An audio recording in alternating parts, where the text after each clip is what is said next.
Tayo ay umawit sa ating Panginoon. Hallelujah. Ako'y nagtitiwala sa'yo. Kalakasan ko'y nanggagaling sa'yo. Ako'y nagtitiwala sa'yo. Salita mo ang tanging sandigan ko. Kahit anumang panahon, mabigat man ang maging sitwasyon, ikaw lamang ang sandigan, Panginoong Jesus. Ako'y nagtitiwala sa'yo. Kalakasan ko'y nanggagaling sa'yo. Ako'y nagtitiwala sa'yo. Salita mo ang tanging sandigan ko. Kahit anumang panahon, mabigat man ang maging sitwasyon, ikaw lamang ang sandigan, Panginoong Jesus.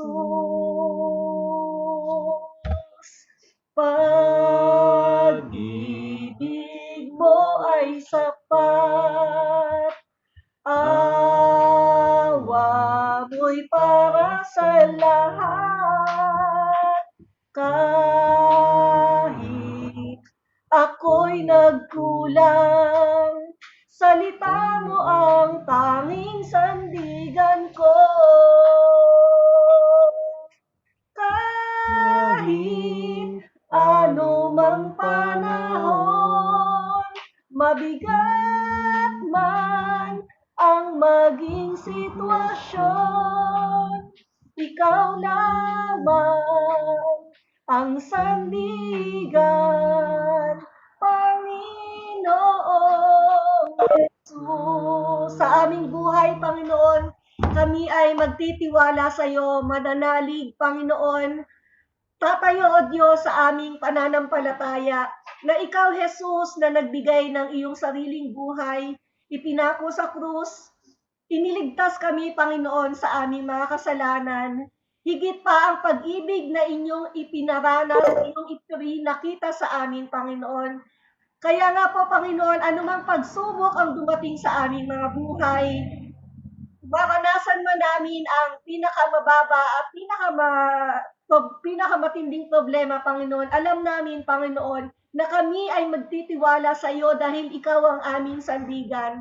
Ikaw, Panginoon, ang iyong salita ang aming tanging sandigan, Panginoon. At sa araw na ito na kami ay sama-sama na makikinig ng iyong banal na salita, dalangin namin na puspusin ninyo kami ng iyong banal na Espiritu, malaya kang kumilos, ang iyong kapangyarihan, Panginoon, ang aming itinataas, Panginoon, aming pinapapasok sa aming puso't isipan, Panginoon. I-bless ninyo ang aming tagapagsalita sa araw na ito at sa bawat bibig na mamumutawi sa aming mga sasabihin, Panginoon. Tanging ang glory mo lamang, Panginoon, ang siyang maitaas. Ikaw aming Panginoon, ang aming pasasalamatan. Itinataas, pinupuri, sinasamba sa pangalan ni Jesus. Amen. Sa pakikinig, tayo po ay sumandaling muling manalangin. Aming Diyos, aming Amang makapangyarihan sa lahat, tunay nga po na napakabuti nyo. Salamat po sa nagdaang araw na ito, ng pag-iingat nyo, ng paggabay nyo sa amin, sa biyaya ng buhay, sa proteksyon, sa lahat-lahat, Panginoon, na aming tinangkilik sa araw na ito. Salamat po sa lahat ng mga biyayang patuloy niyong ibinubuhos sa aming mga buhay. Panginoon, sa munti po naming pagsasalu-saluhan ngayong gabi, samahan niyo po kami. At tunay nga po, Panginoon, ang aming maririnig ay maging kalakasan nawa ng aming spiritual na pamumuhay. Ito po ang aming samot panalangin na puno ng pasasalamat sa pangalan po ng inyong anak na si Jesus at sa patuloy na paggabay ng inyong banal na spirito. Amen. Amen. Okay, so ready na ba tayo? Okay. Yan. Ang pagbubulayan po natin sa gabing ito ay pinamagatan nating Doing God's Will. Yan. So, may ibig sabihin po yung WILL natin. So, hindi pa nauubos yung aking mga ganyan, kaya ubusin natin. Okay. So, brothers and sisters, open your Bibles on Hebrews 13. Hebrews chapter 13 verse 21. Isang verse lang para tayo.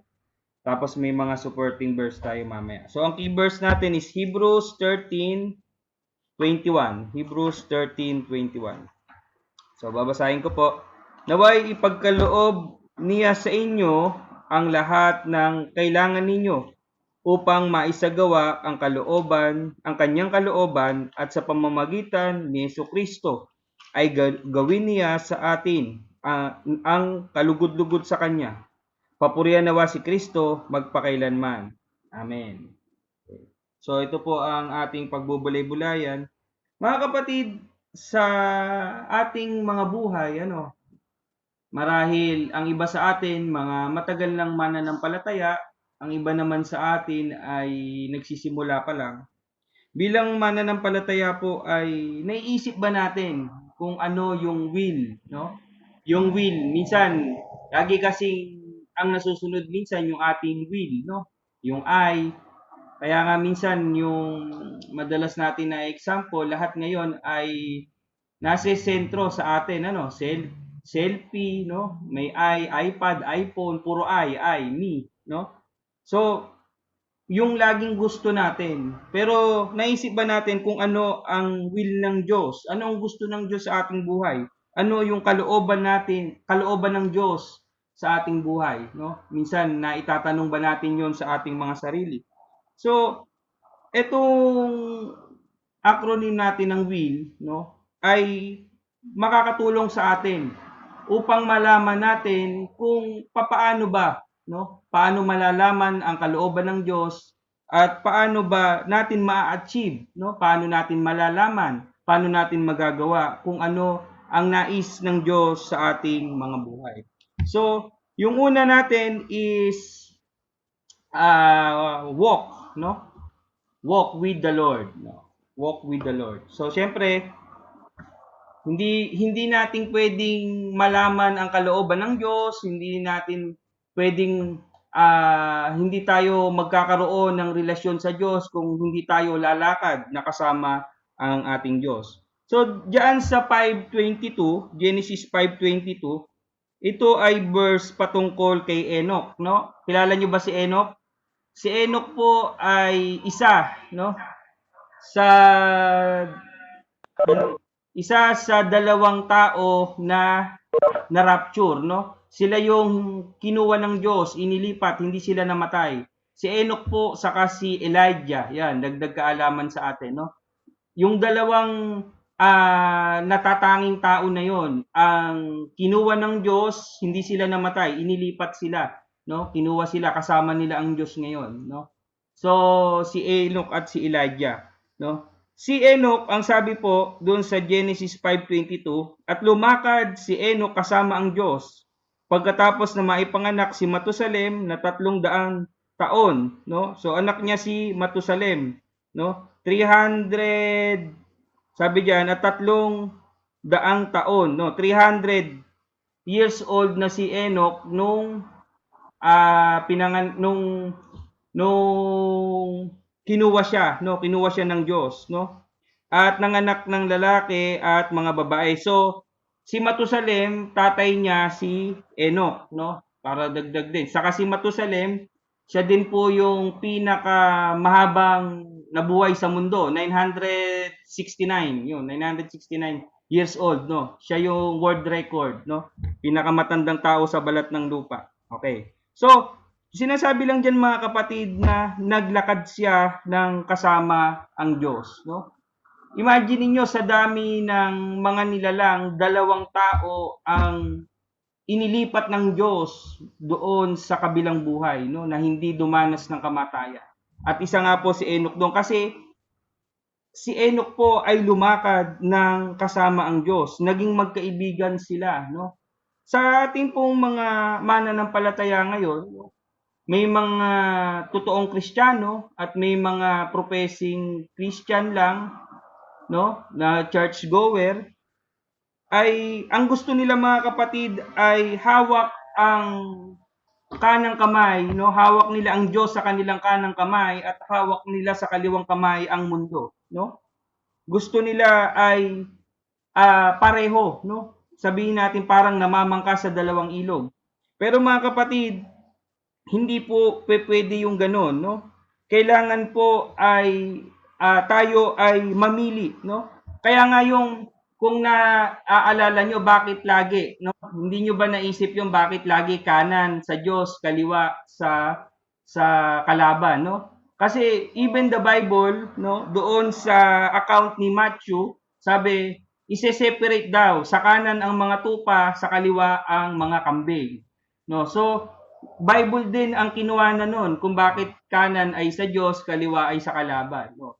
So, dagdag ano lang natin. Pero yun nga ang pinupunto natin mga kapatid, tayo ay nagpapatuloy, no? To know the will of God, we must continue walking, no? Tayo ay patuloy na lumalakad. At sabi diyan sa Deuteronomy 5:33, makikita natin yung benepisyo, no? Kung tayo ay magpapatuloy sa paglakad ng Diyos, may benefits tayong makukuha.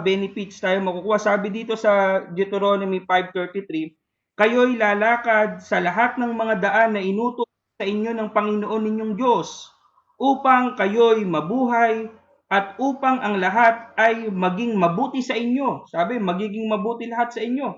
At upang kayo'y mabuhay ng mahaba sa lupain ng inyong aangkinin. No? Kung tayo ay mamumuhay ng maglalakad kasama ang Diyos, sabi hahaba daw ang ating buhay. Lahat daw ay magiging mabuti para sa atin. So, yun mga kapatid ay isa sa mga benepisyo, isa lamang yun sa mga benepisyo ng paglakad natin kasama ang Diyos. So, pangalawa, letter I is invest in the Lord, no? Tayo maraming investment, no? Siguro yung iba sa atin maraming property na sa Pilipinas, no? Maraming ipon, no? Eh ang kalungkutan lang, no, yung iba sa yung mga tao na hindi pa tuluyang nakakakilala sa Panginoon, wala nang ibang mahalaga sa kanila kung hindi mag-impon ng mag-impon, no? Ng dito, yung kayamanan dito sa lupa, no? Inuubos ang oras, no? Talagang nagpapakapagod para kumita lamang ng pera. Kumbaga sa ano, nabubuhay para magtrabaho, no? Hindi nagtatrabaho para mabuhay. So doon na umiikot, no? Pati linggo, lahat, wala nang katapusan ang pagtatrabaho kasi nga gusto nilang mag-invest, gusto nilang magkaroon ng maraming property, maraming ipon, no? Pero ang sabi ng Panginoon, invest in the Lord, no? Sabi po doon sa Matthew 6:20, sa halip mag-impo kayo ng kayamanan sa langit. Dooy walang naninirang insekto at kalawang at walang nakapapasok na magnanakaw, no? Sabi wala daw naninirang insekto.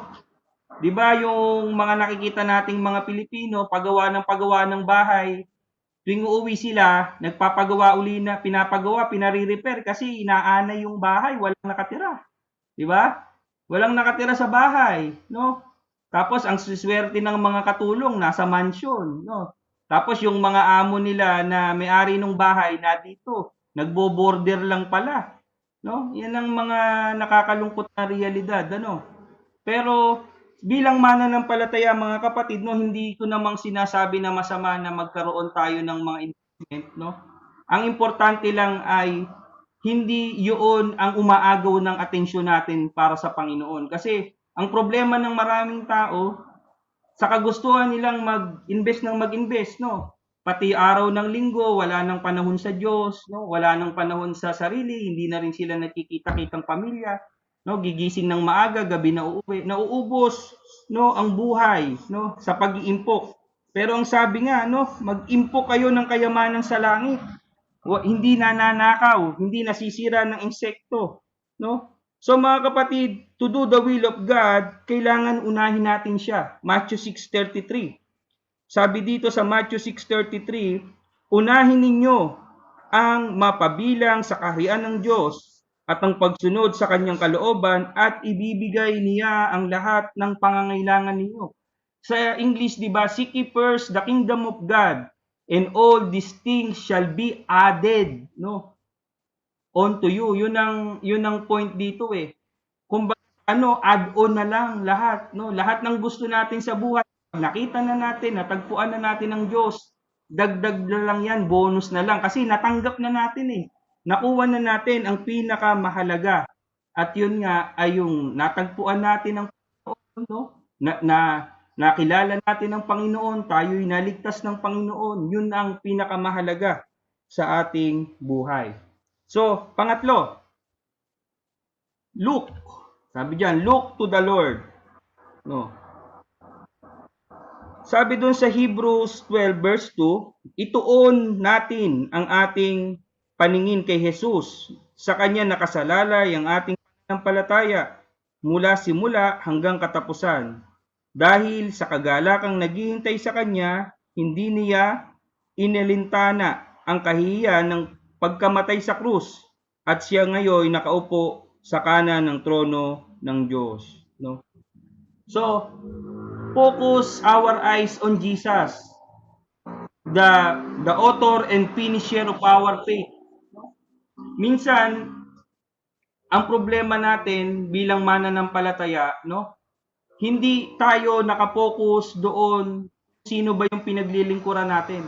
Nakapokus tayo sa ating mga kasama, nakapokus tayo sa ating kakulangan, nakapokus tayo kung ano yung gusto nating mangyari, no? Pero ang sabi nga, ituon natin, no? Ituon natin ang ating paningin sa ating Diyos, no? At para malaman, no? Kasi minsan pag tayo mga kapatid ay distracted, no? Kumbaga sa ano, focus din to eh, lack, no? Focus our eyes on our Lord Jesus Christ, no? So, kung tayo ay laging nakapokus, tayo ay naka-tune, no? Ay makikita natin kung ano ang kalooban ng Diyos sa atin. Parang ano lang 'yan, mga kapatid, 'di ba sa istasyon nung araw, no? Ngayon kasi digital na eh, naka-auto. Pag nag-ano ka ng istasyon sa radyo, pag in-scan mo, kusa nang tumatapat. Ewan ko kung inabutan yung pinipihit-pihit pa, 'di ba? Pinipihit pa, ganyan, no? Pinipihit hanggang sa matapat sa istasyon. Mga kapatid, kailangan naka-lock on tayo, no? Naka-tune in yung ating istasyon sa Diyos, no? For us to know God's will. No? Sabi diyan sa Matthew 24:35. Lilipas ang langit at lupa, ngunit ang aking mga sinasabi ay tiyak na mananatili. No? Kasi minsan nga tulad nung yung dun sa investment dito sa number 2, no? Bakit kailangan mag-look onto Jesus tayo? Kasi 'di ba, ang sabi natin, ang Diyos ay magpawalang hanggan. Kailangan ang ating focus, ang ating mata ay nakatuon sa ating Panginoong Hesus, no? Hindi tayo nakapokus dun sa mga bagay na lilipas, no? Tulad ng mga material na bagay.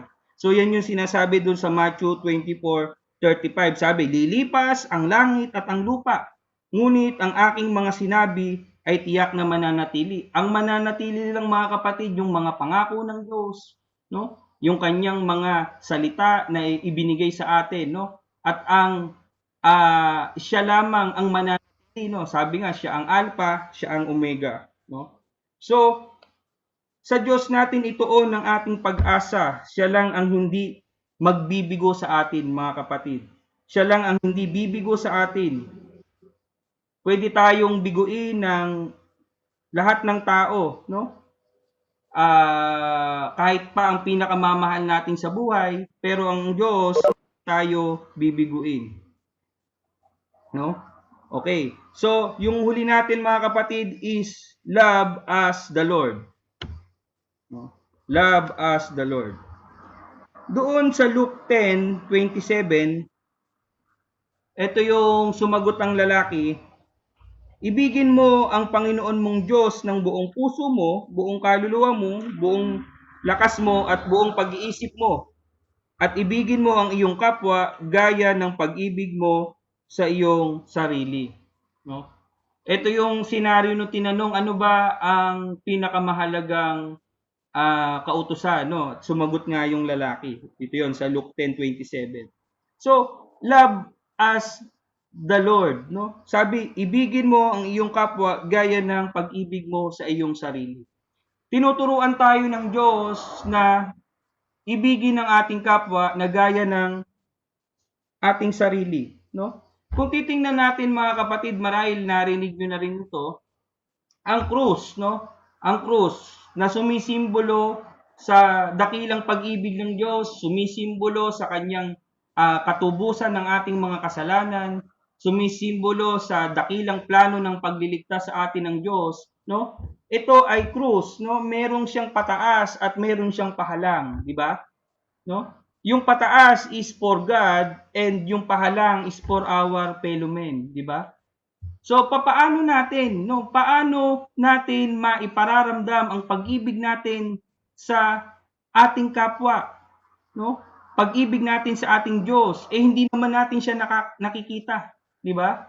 Kung tayo man ay may kaibigan, may mais sa buhay, pwede natin iparamdam ang ating pag-ibig sa pamamagitan ng paggawa ng mabuti sa kanila kasi physical sila, eh. Nakikita natin sila, nahahawakan sila, nakakasama natin sila. Pero ang Diyos, hindi natin siya nakikita, hindi natin siya nakakasama, no? Na physical, no? Paano natin maipapardama ang pag-ibig sa Diyos sa pamamagitan mga kapatid ng pag-ibig sa ating kapwa, no? Mapapadama natin ang pag-ibig natin sa Diyos sa pag-ibig natin sa ating mga kapwa at ganun din vice versa. Pwedeng ipadama ng Diyos ang pag-ibig niya sa mga tao sa pamamagitan nating mga mananampalataya, no? Kaya nga noong kung maaalala nyo yung message natin nung Sunday, no?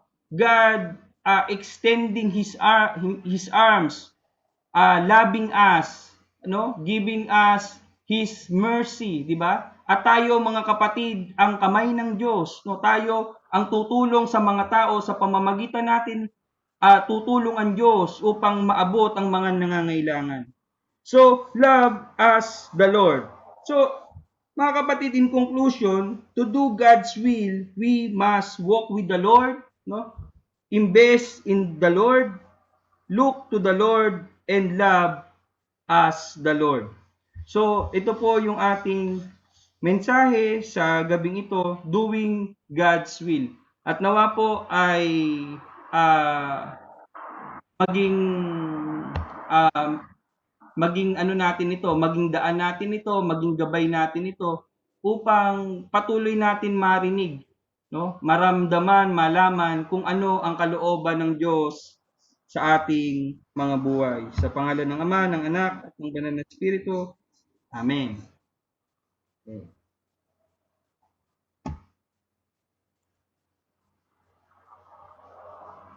So, dadako po tayo sa ating pag-sharing, no? Ibahagi po natin yung ating mga karanasan na may kinalaman po dito sa ating munting devotion. Okay. So,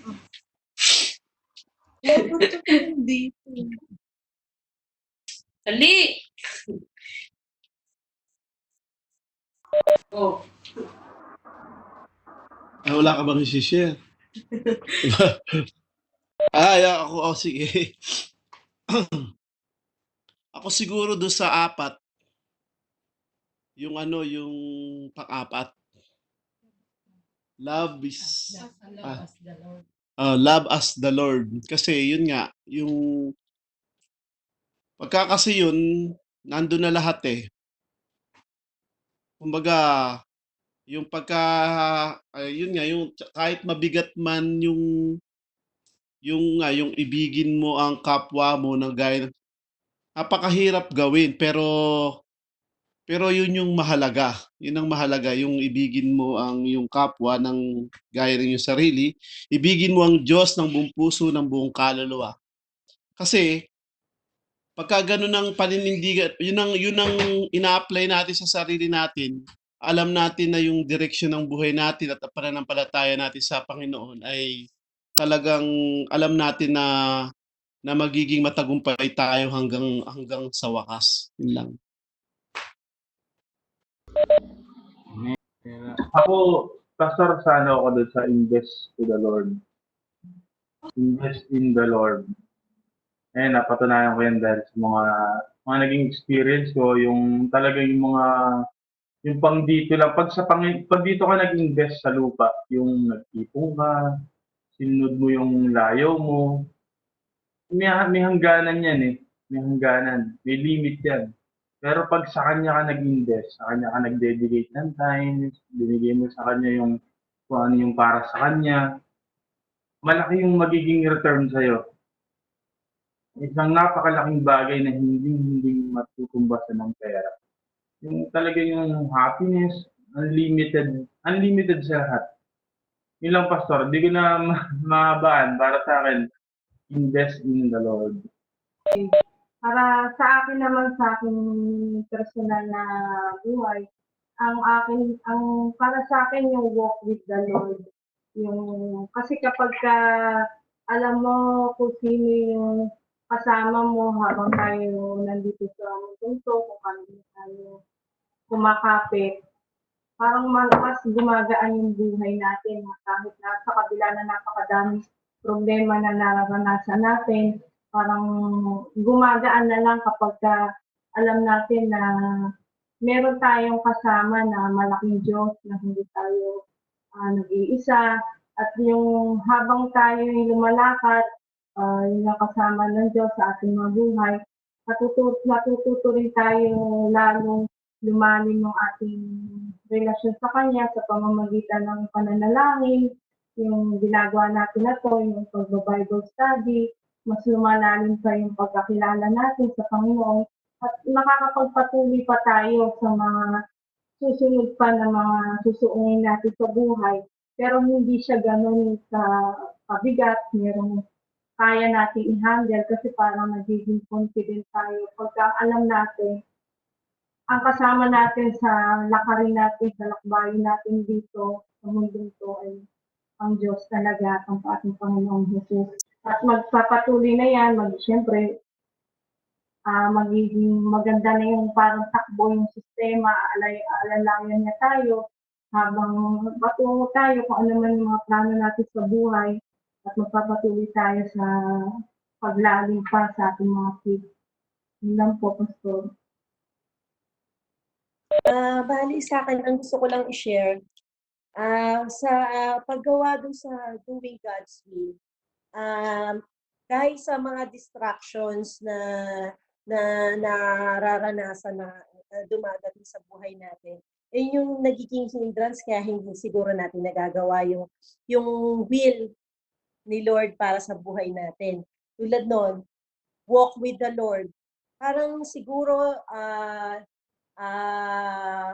imbis siguro dahil sa paligid, kunyari, kung sa trabaho, kung may mga kaibigan ka na alam mong hindi Christian, yung bang minsan sila yung nagiging distraction mo, nagiging hadlang sa'yo para magpatuloy ka sa, kunyari, kung may mga kaibigan ka na, tara, labas tayo, inom tayo. Siguro kung hindi ka magfo-focus dun sa will ni Lord sa'yo, hindi ka makakatuloy sa paglakad. Ganon din sa pag-invest in the Lord. Kung madidistract ka, imbes na nagbabasa ka ng Bible, nananalangin ka, kung nadidistract ka na, makanood na lang ng TV, makapunta sa ganito, parang hindi mo magawa.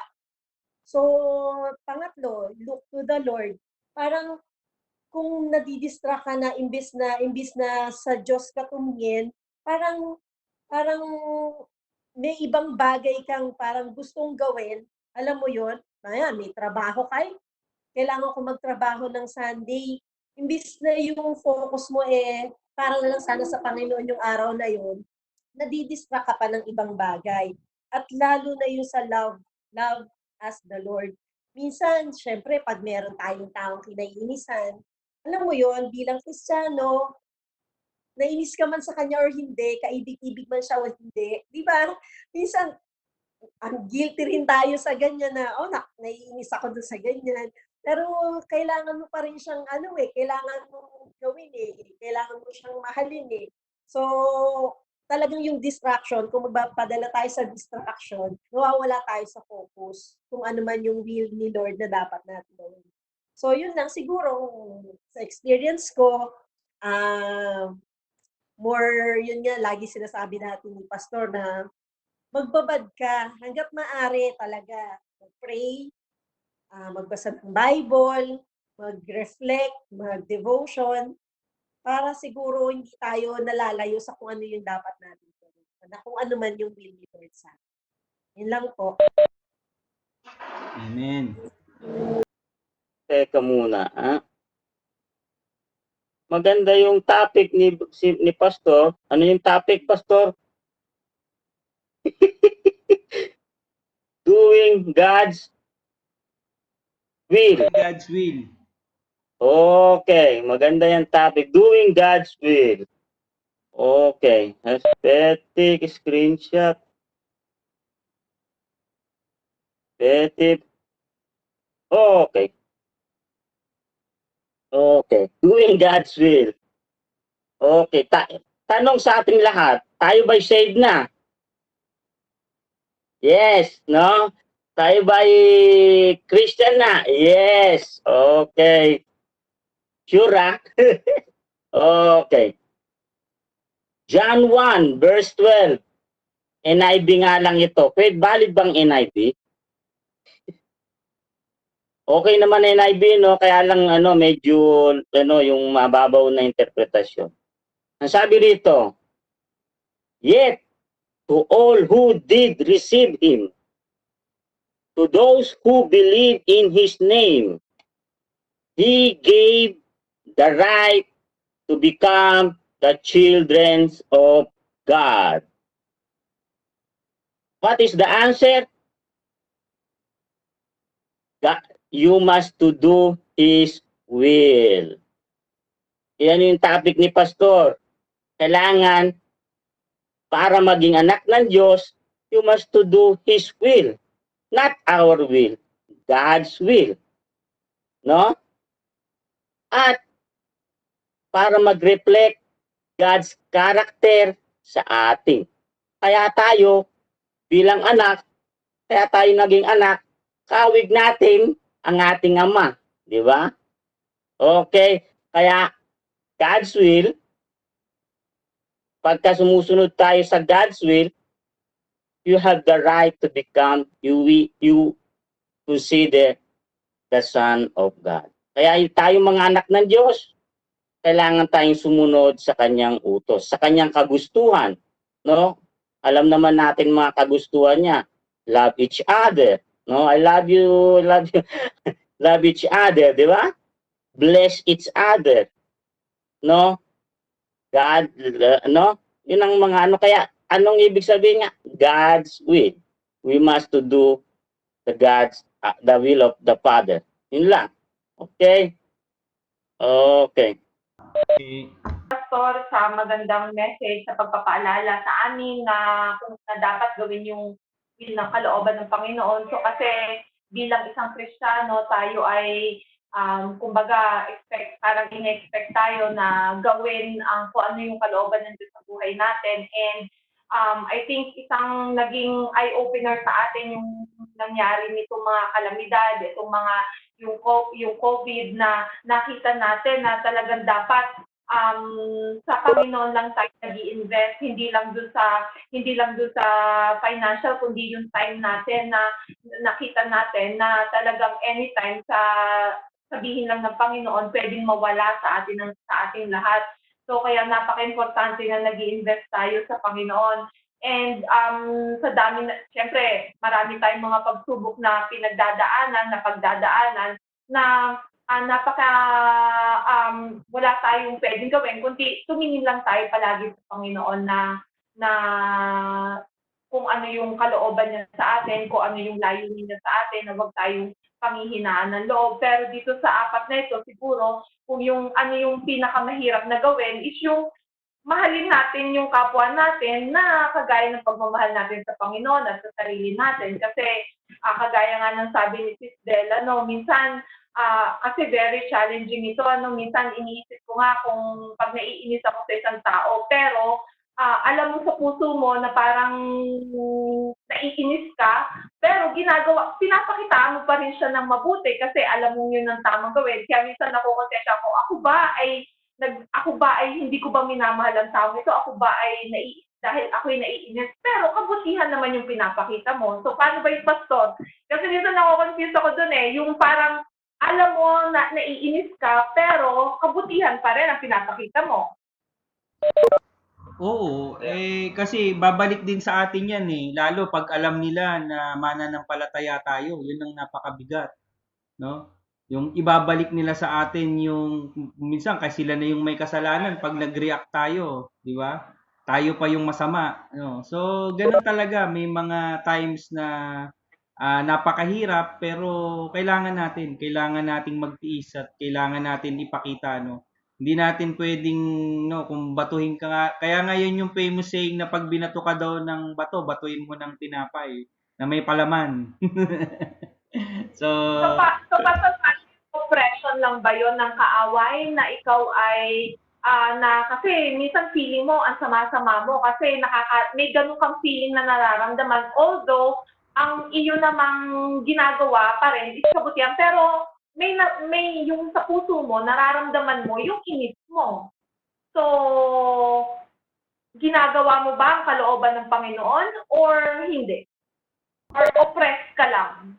hindi, yung ano naman kasi, yung feeling natin, no, hindi naman mawawala yun hanggat tayo ay nasa katawang tao Pero yung paggawa, kung halimbawa tulad ng sinasabi mo na maganda pa rin yung reaction mo, maganda pa rin yung pinapakita mo sa tao, kahit sabihin mong nagkukunwari ka sa loob mo, kung maganda pa rin yung panglabas na nakikita nung tao na yon na bakit ba ganito tong tao na to, masama na yung pinapakita ko pero maganda pa rin yung ibinabalik niya, nagbibigay pa rin tayo ng kaluwalhatian sa Diyos. So, ano pa din yun? Tama pa din yun. Yun pa rin yung will ng Diyos sa atin, no? Kasi, syempre, yung tao tayo hindi mo maaalis yung tayo ay makadama ng pagkainis, ng ano. Kahit sabihin na natin minsan nagkukunwari tayo, pero ang importante, yung testimonya natin dun sa tao lalo na yon ay maganda pa rin yung makita niya na ibinabalik natin. Amen. Si Brother Joel. Pastor, nasabi na ni Sis Ann. Okay, amen. Naman Oh, ang tipid ni Brother Joel ngayon. Amen. Okay, si Brother Bing. Malungkot si Brother Bing, wala yung partner niya. Nasabi na rin ni Sis Ann.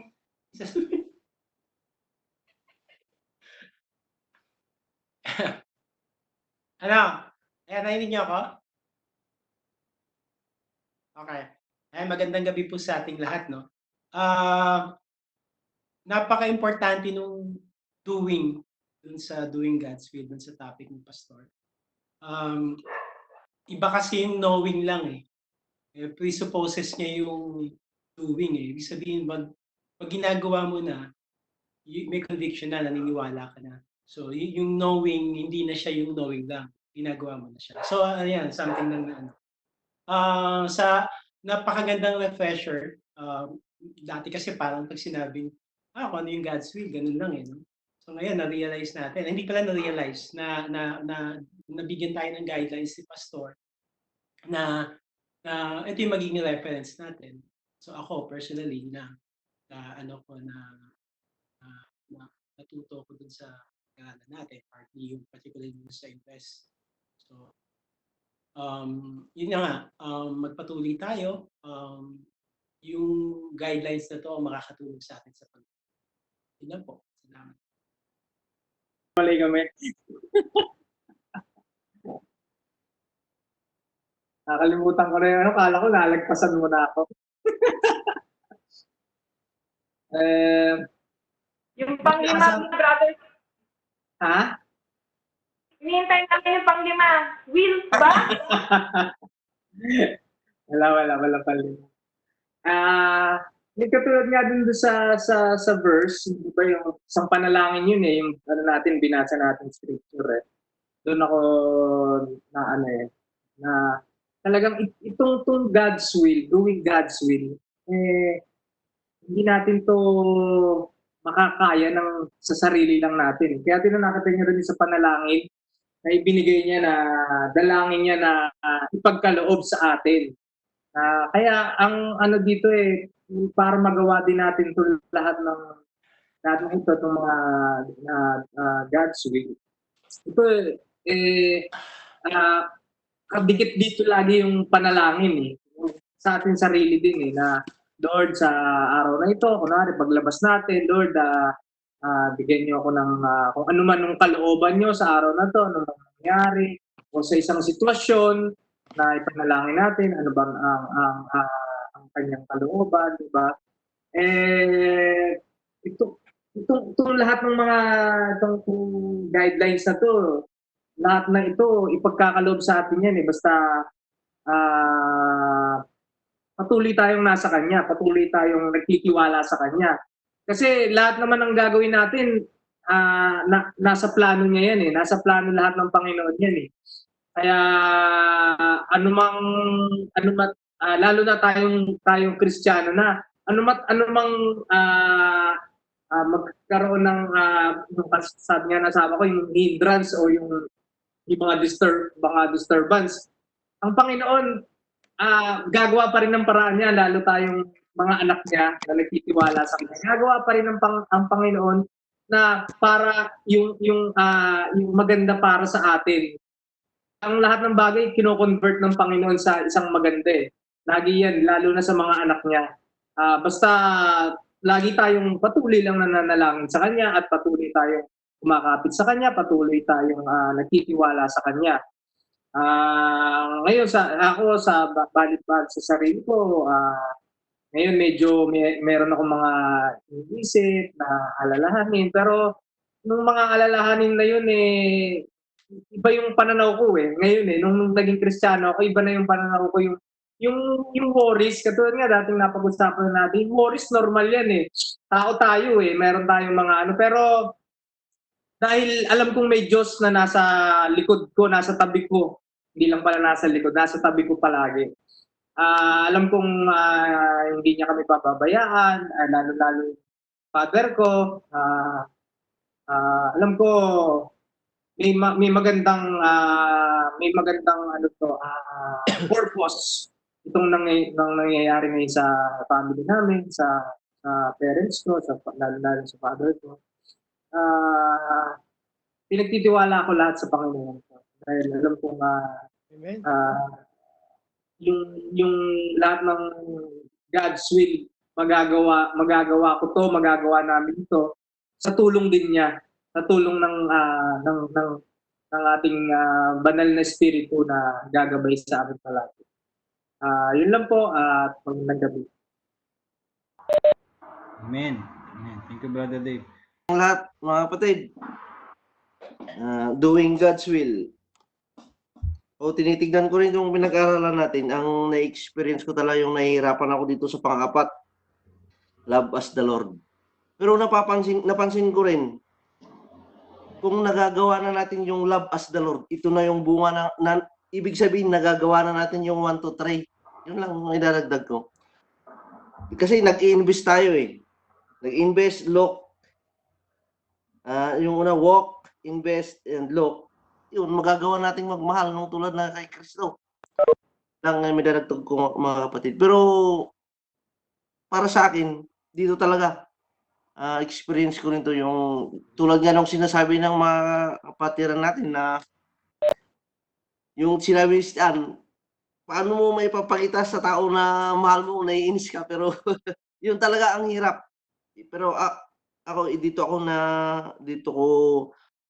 ako nahihirapan. Pero sa patuloy na paglakad sa ating Panginoon, patuloy na pag-iimbes na yung kilalanin natin siya ng mas malalim pa, yung tignan natin kung anong gusto niya, at magagawa nating magmahal kahit sa ating mga kaway. Yun lang mga kapatid ang idadagdag ko. Amen. Magandang mensahe. Siguro sa akin yung invest in the Lord. Sa mga bagong mananampalataya kagaya ko, parang ngayon ko nare-realize na yung mahabang panahon na dumaan na hindi ako nag-invest dun sa mga hindi ako nag-invest dun sa belief ko sa kanya, dun sa mga pagpunta sa mga church.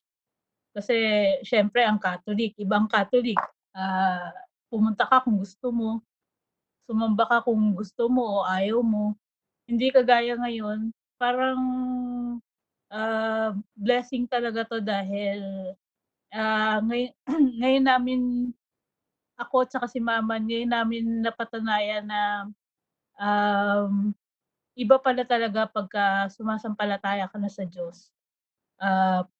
Parang kung late man kami nagsimula, magkikita-kita pa rin tayo sa huli. Yun lang po. Amen. Yeah. Okay. Salamat, Ate Aileen. Okay na? Meron na po. Okay, buonasera sa inyong lahat at saka salamat Pastor sa magandang mensahe. Tunay nga na ang God's will, di ba sabi nga sa unang natin, walk with God. Kasi whenever we walk with God, siguradong hindi tayo maliligaw. Hindi tayo maliligaw. Umawak lang tayo sa kamay niya. Magkaroon man ng syempre along the way, 'di ba, kahit naman sa buhay natin o sa totoong buhay na naglalakad tayo, meron tayong mga nadadaanan na kung ano man, it's either lubak or something na nakakot ng attention natin. Continue lang natin, humawak tayo sa kanya. Continue to walk with God. 'Di ba? Kasi hindi tayo maliligaw kapag tayo ay nasa kanya. At saka yung dun sa katulad ng sinabi ng karamihan, love as the Lord. Tunay na mahirap talaga kasi dahil nga sabi niya tao lang tayo. Yung palagi ko na lang kasi talagang darating yung panahon na merong mga tao na talagang hindi ka ibig-ibig pero sabi love as the Lord pa rin.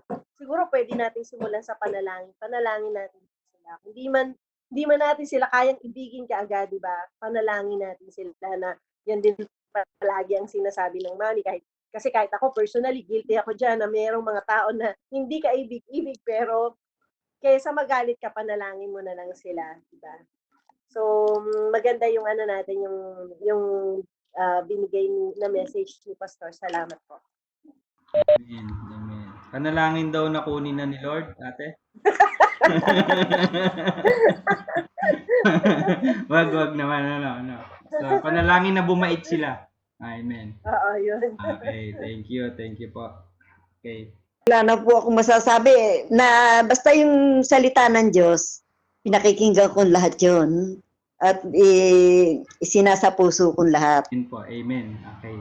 Thank you po, Nanay, sa appreciation niyo. Thank you po. Salamat sa inyo, Pastor. Sige po. Okay mga kapatid, so marami pong salamat sa ating mga nag-share, no? So, sa ating Panginoon, no, mag-invest tayo, focus lang tayo, look unto God, and love God, no? Love others as the Lord loves, ano? Mahirap man ito, pero kung makikita natin, isipin na lang natin yung ginawa sa ating Panginoong Hesus, no? Pagkatapos siyang alipustahin, pinahirapan, pinako sa krus, ang sinabi niya sa krus forgive them for they didn't know what they're doing. No? So isipin natin yon, no? Mahirap man pero bilang mananampalataya, bilang Christian, may parte, no? Hindi naman sa lahat ng pagkakataon, lagi kong sinasabi sa inyo, hindi sa lahat ng pagkakataon madali maging mananampalataya. Bahagi 'yan, no? Yung mga ganyan ay bahagi ng mga obstacles, no, at mga trials. Pagdating ng araw ay aanihin din natin ang lahat ng ating paghihirap. Okay mga kapatid, so tinatawagan ko po si Brother Errol para sa ating pangwakas na panalangin.